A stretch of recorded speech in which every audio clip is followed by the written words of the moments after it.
Good morning বন্ধুরা, অনেক দিন পর তোমাদের সামনে আসছি ভিডিও নিয়ে। কিছুদিন যাবৎ মানে বেশ কিছুদিন প্রায় 6 মাস মতো হবে আমি কোনো ভিডিও দিইনি, কোনো সমস্যা ছিল। তো পরে না হয় তোমাদের সঙ্গে সেই সব সমস্যা নিয়ে পরে কথা বলবো।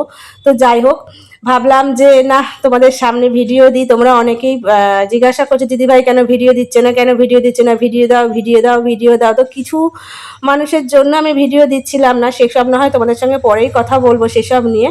তো আর কিছু আমার বন্ধুরা যারা আমাকে খুবই ভালোবাসে, প্রায়ই আমাকে কমেন্ট করতে যে দিদিভাই ভিডিও দাও কেন ভিডিও দিচ্ছে না, তাদের জন্যই, সেই সব বন্ধুদের জন্যই আবার ভিডিও নিয়ে চলে এসেছি। তো দেখো, দেখতেই পেলে আমি চা করছিলাম সকালবেলা, এখন দেখো 8:30 মতো বাজে। আর আমার প্রায় প্রায় ঘরের বাসি কাজ অনেকটাই কমপ্লিট হয়ে গেছে।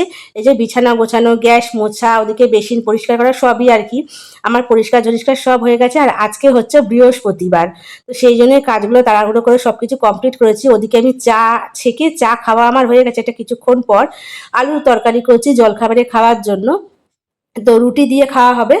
তো রুটিটা আগের দিনের রুটি আছে, দুটো মতো রুটি আছে। তো একটুখানি তেলে ভেজে দিলে আমার বর এই আলু চচ্চড়ি দিয়ে খুব ভালোই খায়, আমিও খাই। তো রুটিটা আজকে কম আছে, তো আমি মুড়ি খেয়ে নেবো আলু চচ্চড়ি দিয়ে, আমার বর রুটি খেয়ে নেবে। তো দেখতেই পাচ্ছ আলুটা তেলের মধ্যে দিয়ে দিলাম, দিয়ে নিয়ে মানে 5 ফোড়ন আর শুকনো লঙ্কা আগে দিয়েছি, তারপরে আলুটা ছেড়ে দিলাম, ছেড়ে দিয়ে নিয়ে যে নুন, তারপরে লঙ্কা গুঁড়ো, একটু জিরে গুঁড়ো আর একটু হিং দিলাম, আর টমেটোটা কেটে নিয়ে দিয়ে দেবো, দিয়ে একটু ভাজা ভাজা করে নেবো এই আলুটা এই মশলাগুলোর সাথে, তারপরে জল ঢেলে দেবো। তো এই আলু চচ্চড়িটা খেতে খুবই ভালো লাগে, ঝটপট খুব তাড়াতাড়ি হয়ে যায়, আর খেতেও খুব স্বাদ হয়। জানো তো, আমার প্রায়ই সকাল দিকে আর কি আলু চচ্চড়িটাই হয়। আলু চচ্চড়ি দিয়ে মুড়ি বা আলু চচ্চড়ি দিয়ে লুচি কিংবা রুটি পরোটা যাই বলো, এই আলুর তরকারিটা দিয়ে খেতে খুব ভালো লাগে। তো আজকের আলুগুলো একটু ডুমো ডুমো করে কেটেছি, না হলে আমি আলু ভাজার মতন করে নিয়ে কাটি, জানো তো, সেটাও খুব তাড়াতাড়ি সেদ্ধ হয়ে যায়, তাড়াতাড়ি ঝটপট হয়ে যায়।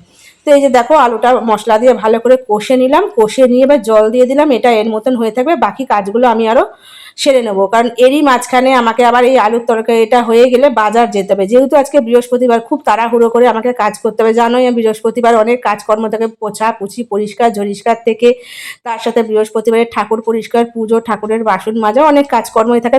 তারপরে তো সংসারের কাজকর্ম আছেই। তো যাই হোক, এই যে দেখো তরকারির ঝোলটা এরকম লাল লাল হয়েছে আলু চচ্চড়িটা, তো এটা হতে থাক, তারপর কিছুক্ষণ পর তোমাদের সামনে আসছি। তো এই যে দেখো, প্রায় অনেকক্ষণ পর তোমাদের সামনে আসছি। এখন আমার ঘরের সমস্ত কাজ কর্ম কমপ্লিট, আমার বর বেরিয়ে গেছে করে নিয়ে স্নান করে।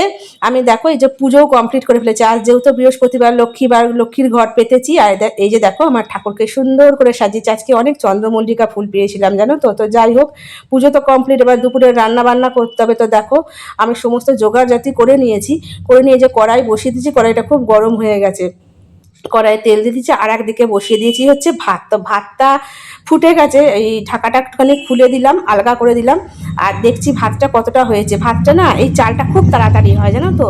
তো সেই জন্য এই চালটা দেখে দেখেই আর কি করতে হয় ভাতটাকে, নাহলে আবার গলে যাবে। তো এই যে তেলটাও দেখছি গরম হয়ে গেছে। আজকে রান্না করব হচ্ছে আলু আর সজনে ফুল ভাজা করব। সজনে ফুল নিয়ে এসেছি বাজার থেকে। তো তার আগে দেখো রান্নাগুলো তোমাদের দেখিয়ে দিই কী কী রান্না করব। এই যে ফুলকপি কেটেছি একটু বড় বড় করে, একটু বড় বড় আলু কেটেছি, এটা ফুলকপি দিয়ে রান্না হবে। একটু টমেটো আর পেঁয়াজটা ফুলকপির জন্যই কেটেছি। আর এই যে ছোটো ছোটো করে আলু আর পেঁয়াজটা দেখছো, এটা সজনে ফুল দিয়ে ভাজা হবে। আর এই সজনে ফুল বাছতে আমার অনেকক্ষণ সময় লেগে গেল, জানো না, দেখে দেখে বাছতে হয়েছে। তো এই সজনে ফুলটা এই সময় খাওয়াও খুব উপকার। তো আমাদের এখানে তো 250 গ্রাম 15 টাকা নিল। তোমাদের ওদিকে কীরকম দাম জানিও তো।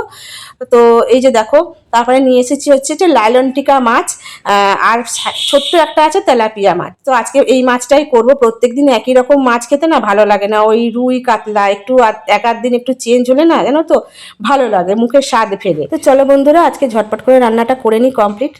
তো তোমাদেরকে আর রান্না বান্নাগুলোর শেষের দিকে দেখালাম না, ভিডিও অনেক বড় হয়ে যাবে। তো চলো, সবাই খুব ভালো থেকো, সুস্থ থেকো, নিজেদের খেয়াল রেখো। দেখা হবে আবার একটা নতুন কোনো বড় ভিডিওর সাথে। ততক্ষণের জন্য সবাইকে টাটা।